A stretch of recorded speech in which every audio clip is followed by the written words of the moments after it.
اگر گھر کے اندر کوئی مصیبت آئی تو اللہ کے حبیب صلی اللہ تعالیٰ علیہ وسلم جب دعا کرتے تھے تو یوں یہ عرض کرتے تھے، شکر کیسے کریں گے آپ؟ شکر کے بہت سارے طریقے ہیں۔ میرے عزیزو، آج ہم نے کئی سورتوں کی تلاوت کی ہے، جس میں سورہ طور، سورہ نجم، سورہ قمر، سورہ رحمان، سورہ واقعہ اور سورہ حدید بڑی اہم صورتیں ہیں، ہر ایک کی اپنی فضیلت ہے، اور ان میں سورہ رحمان کو زینت القرآن کہا گیا ہے۔ پورے قرآن کی یہ زینت ہے۔ تمام صورتوں میں اس سورہ کی جو زینت ہے وہ اپنی جگہ پر ہے۔ اس میں اللہ عز و جل نے اپنے بندوں سے مخاطب بار بار ارشاد فرمایا، فَبِأَيِّ آلَاءِ رَبِّكُمَا تُكَذِّبَانِ۔ اس میں مخاطب جو ہیں دو لوگ ہیں، جنات بھی ہیں اور انسان بھی ہیں، دونوں کو خطاب کیا جا رہا ہے کہ اے جنات اور اے انسانوں، تم اپنے رب کی کون کون سی نعمتوں کو جھٹلاؤ گے؟ اس آیت کو 30 سے زیادہ مرتبہ دہرایا گیا سورہ رحمان میں۔ میرے عزیزو، میرے آقا صلی اللہ تعالیٰ علیہ وسلم ارشاد فرماتے ہیں اپنے صحابہ سے کہ میں نے یہ سورہ جنات کے سامنے تلاوت کی تو وہ سن کر کے تم سے بہتر جواب دیتے تھے، یعنی رو پڑتے تھے، اور ہر آیت پر یہ کہتے کہ اے اللہ، ہم تیری کسی نعمت کو نہیں جھٹلاتے، ناشکری نہیں کرتے۔ میرے عزیزو، اللہ تبارک و تعالیٰ اپنے بندوں سے جو سب سے زیادہ پسند فرماتا ہے جو چیز، وہ شکر ہے، اور شیطان اگر سب سے زیادہ کسی چیز سے تمہیں دور کرتا ہے تو اللہ کے شکر سے ہی، کیونکہ اس نے چیلنج کیا ہے اللہ تعالیٰ کی بارگاہ میں۔ آیت کا حصہ میں آپ کے سامنے عرض کرتا ہوں۔ اللہ تبارک و تعالیٰ سے اس نے کہا، لَأَقْعُدَنَّ لَهُمْ صِرَاطَكَ الْمُسْتَقِيمَ ثُمَّ لَآتِيَنَّهُمْ مِنْ بَيْنِ أَيْدِيهِمْ وَمِنْ خَلْفِهِمْ وَعَنْ أَيْمَانِهِمْ وَعَنْ شَمَائِلِهِمْ وَلَا تَجِدُ أَكْثَرَهُمْ شَاكِرِينَ۔ اللہ تعالیٰ سے چیلنج کرتے ہوئے کہتا ہے شیطان کہ مولا، تیرے راستے پر میں بیٹھ جاؤں گا، سیدھے راستے پر، جو بھی اس پر چلے گا سیدھے راستے پر، میں کبھی اس کے دائیں جانب سے، کبھی بائیں، کبھی سامنے سے، کبھی پیچھے سے آ کر اسے ایسا ورغلاؤں گا کہ اے رب، تو اپنے بندوں میں شکر کرنے والے نہیں پائے گا۔ شیطان بھی کس چیز کی وہ کر رہا ہے چیلنج میں؟ شکر کرنے والے نہیں پائے گا مولا تو۔ اور اللہ نے قرآن میں فرمایا، وَقَلِيلٌ مِّنْ عِبَادِيَ الشَّكُورُ، میرے بندوں میں شکر کرنے والے بہت کم ہیں، بہت کم ہیں۔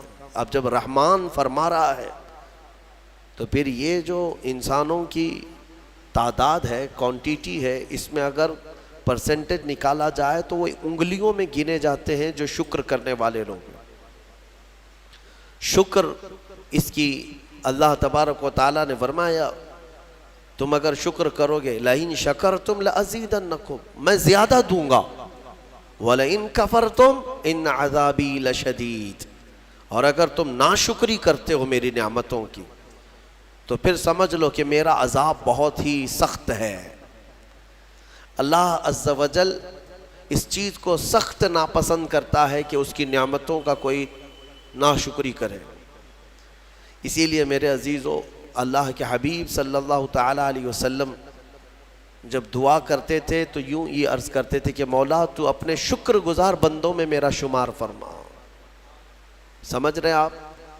صبر آسان ہے اور شکر مشکل ہے، صوفیہ نے فرمایا۔ حالانکہ شکر میں کیا کرنا کیا ہے؟ صبر دیکھا جائے تو کٹھن ہوتا ہے، برداشت کرنا ہوتا ہے، مصیبت آئی خاموش رہنا ہے، کسی چیز کی کمی ہو گئی خاموش رہنا ہے، یہی تو صبر ہے۔ گناہ کی خواہش ہوئی لیکن نہیں کیا، یہی صبر ہے۔ صبر دیکھا جائے تو مشکل ہے، لیکن صوفیہ کرام فرماتے ہیں صبر سے زیادہ مشکل شکر ہے. شکر ہے. وہ کیسے؟ کہا کہ اس لیے کہ جب خوشیاں آتی ہیں تو عام طور پر انسان ہر چیز بھول جاتا ہے, اسے یاد ہی نہیں رہتا کہ دینے والے کا مجھے شکر بجا لانا چاہیے, وہ بھول جاتا ہے. یہی تو ہم نے دیکھا ہے.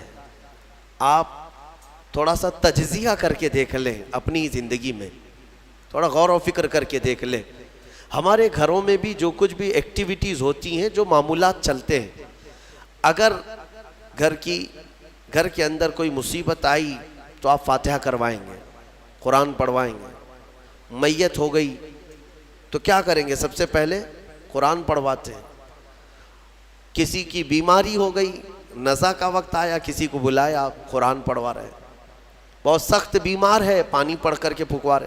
یہ ساری مصیبتوں کے وقت آپ قرآن یا عبادت کی طرف جا رہے ہیں, سجدہ کر رہے ہیں. لیکن کبھی شادی ہو رہی ہے گھر میں, بچے کا عقیقہ ہو رہا ہے, ولیمہ ہے, منگنی ہے, ان سب مواقع پر جو خوشیوں کے ہیں, کب قرآن خوانی ہوتی ہے؟ کب قرآن پڑھا جاتا ہے؟ کیا رب ذوالجلال کی بارگاہ میں پہلے سے کوئی شکرانے کی محفل ہوتی ہے؟ بہت کم دیکھا گیا. موت پر, غم پر, بیماری پر دعائیں مانگی تو ضرور جاتی ہیں, قرآن پڑھا تو جاتا ہے, لیکن خوشیوں کے موقع پر بندہ بھول جاتا ہے. اسی لیے صوفیہ اکرام نے فرمایا شکر جو ہے یہ مشکل ہے, اور منافق شکر نہیں کر سکتا. یہ مومن کو عطا کی ہوئی نعمت ہے شکر کرنا. شکر کیسے کریں گے آپ؟ شکر کرنے کا, شکر کے بہت سارے طریقے ہیں. صرف یہ نہیں ہے کہ زبان سے کہہ دیا الحمدللہ, بلکہ تمہارے ہاتھ و پیر بھی شکر بجا لاتے ہیں, تمہاری زبان بھی اور تمہارا دل بھی. تینوں طریقے ہیں شکر کے. کسی کی زبان چلتی ہی نہیں تو کیا وہ شکر گزار نہیں ہے؟ لیکن اگر اللہ رب العزت کے حوالے اپنے آپ کو کر دیا, دل سے وہ کہتا ہے کہ مولا میرا کچھ نہیں, سب تیرا ہے, وہ دل سے کہہ رہا ہے, اس کے دل کا شکر ہے. وہ ہاتھ اور پیر اگر عبادت کے لیے اٹھاتا ہے تو یہ ہاتھوں اور پیروں کی طرف سے اللہ کا شکر ہے, اور پھر زبان سے اگر کہتا ہے تو یہ زبان کا شکر ہے. الحمدللہ.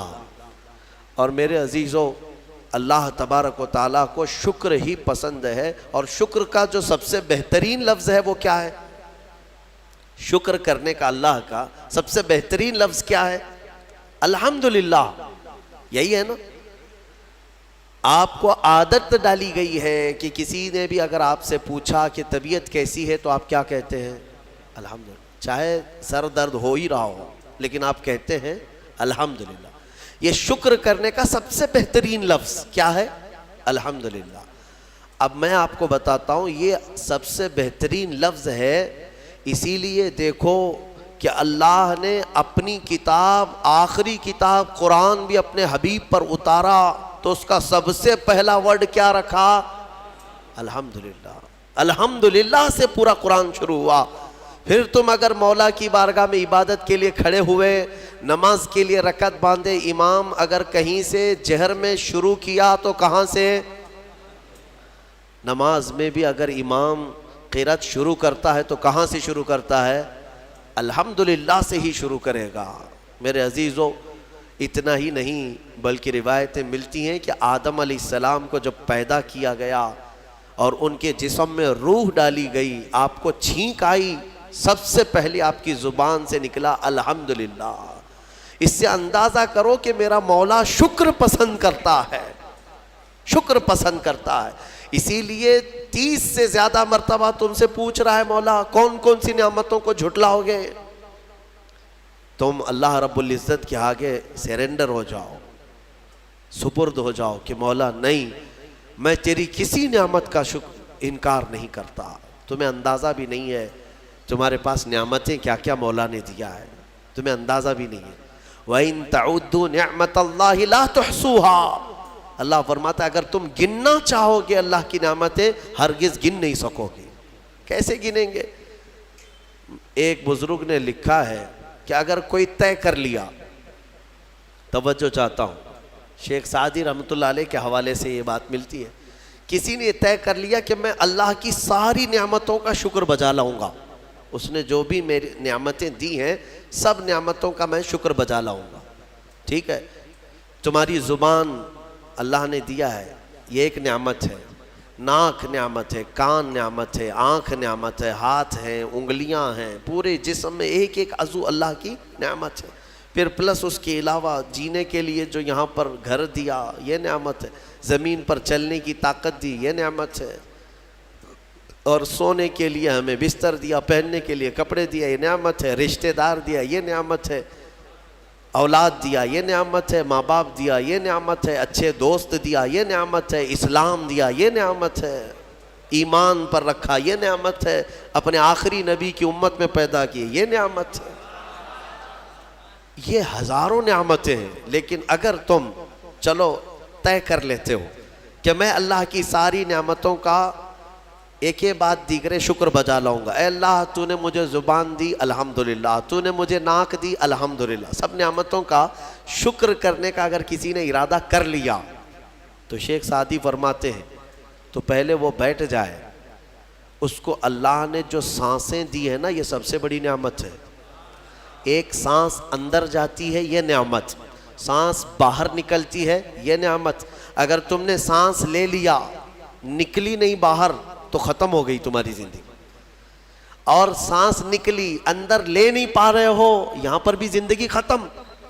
سانس لینا ایک نعمت، سانس باہر چھوڑنا یہ ایک نعمت. شیخ سعدی فرماتے ہیں اور ہر سانس نہیں ہوتی ہے، پرانی سانس نہیں آئے گی، پھر ہر سانس نہیں ہے، تو ہر سانس کے بدلے ہی تم اگر الحمدللہ کہتے رہ جاؤ گے تو زندگی گزر جائے گی سانسوں کے شکر پر، باقی نعمتیں ویسی ہی رہ جائیں گی. صرف سانسوں کے شکر پر تو زندگی گزر جائے گی. میرے عزیزو اندازہ بھی نہیں کر سکتے کہ اللہ نے کون کون سی نعمتوں سے نوازا ہے. تمہیں پتہ ہے میں ایک مرتبہ اس چیز کو بھی پڑھا تھا کہ اگر تمہیں سانس خرید کر کے لینا پڑ جائے، ہاسپٹل میں جا کر کے دیکھو آکسیجن کا ایک سلنڈر جو کبھی مریضوں کو لگایا جاتا ہے کتنی قیمت کا ہوتا ہے، دن بھر میں وہ کتنے سلنڈر سانس کھینچتا ہے. اس اعتبار سے اگر تمہاری زندگی 60 سال کی ہوئی اور 60 سال تمہیں آکسیجن خرید کر کے لینا پڑا تو تقریباً اس کی قیمت جو ہے کئی 100 کروڑ میں چلی جاتی ہے. ایک اندازے کے مطابق 50 سے 60 کروڑ کا آکسیجن تمہیں لگ جاتا ہے. تو کیا یہ ہر آدمی کیپیبل ہے اپنی سانسوں کو پیسے سے خرید سکے گا؟ اور رب ذوالجلال نے تمہارے لیے اتنی آسانیاں کی ہیں کہ سانس ایسا نہیں ہے کہ فلاں شہر میں ملتی ہے جا کر کے لائیں اور پھر کھینچیں. تم جہاں ہو تمہاری ناک کے قریب ہوائیں کیا ہے. اس رب قدیر نے اتنی بڑی نعمتوں سے تمہیں نوازا، تمہیں اندازہ بھی نہیں ہے. اور اسی لیے رب تعالیٰ فرماتا ہے فَبِأَيِّ آلَاءِ رَبِّكُمَا تُكَذِّبَانِ، تم میری کون کون سی نعمتوں کو جھٹلاؤ گے. حاتم اصم ایک بزرگ ہے، حضرت حاتم خلیفہ ہارون رشید کے زمانے کے ہیں. خلیفہ ہارون رشید کے زمانے میں بادشاہ نے ایک مرتبہ ان کو طلب کیا اور پوچھا کہ کچھ نصیحت کیجیے آپ مجھے. وہ اکثر بڑے بڑے علماء کو دربار میں بلاتا اور نصیحت حاصل کرتا. حضرت حاتم اصم رضی اللہ تعالیٰ عنہ نے بادشاہ سے ایک سوال کیا کہ ہارون اگر تمہارے ساتھ ایسا ہو جائے زندگی میں